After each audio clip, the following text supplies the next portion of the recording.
میں کل इलीगल गिरफ्तारी थी, वो हमने कंटेम्प्ट भी लगा दिया पेशावर हाई कोर्ट में, जिन्होंने पकड़ा बेल के बावजूद। अगर अदालत, और मैं कहता हूँ chief justice Sindh high court Maqbool Baqar साहब थे, सुप्रीम कोर्ट की जज थे, इनके दौर में भी रूल ऑफ लॉ अगर नहीं होगा, अदालतों के फैसलों को नहीं माना जाएगा, फिर कब माना जाएगा?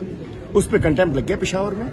एक और ऑर्डर फैसला भी है हमारे पास, उसके अंदर बड़ा वाज़ेह लिखा हुआ है कि मेरी बात पुलिस ने, सिंध पुलिस से हाई कोर्ट ने रिपोर्ट मांगी थी, सिंध पुलिस ने पूरी उसमें लिखा था, हमारा सीख किया था एडवोकेट्स ने कि हम बताया जाए हमारे खिलाफ इंक्वायरीज, इन्वेस्टिगेशंस, एफआईआर कितनी है।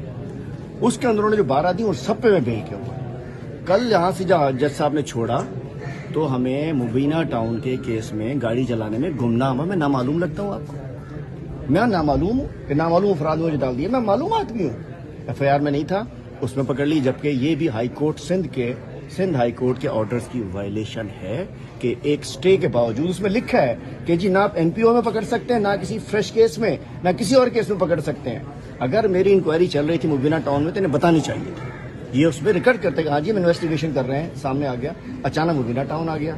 और एक और जो मैं अंदर जज साहब से भी कहूँगा और मैं आपको मीडिया को भी बताना चाहता हूँ, देखिए जब मुझे उठाया गया Sindh high court, Sindh high court से बताता चलूं कि मैंने खुद अपनी गिरफ्तारी दी थी। ये सब हमारे साथी जो थे वर्कर्स, मैंने मना किया वकला के साथ, हम गए, हमने कागज में बताया जाए कौन सा केस है, बजाय इसके कि हमें बताते उन्होंने उठा के डाल दिया, कपड़ा डाल दिया।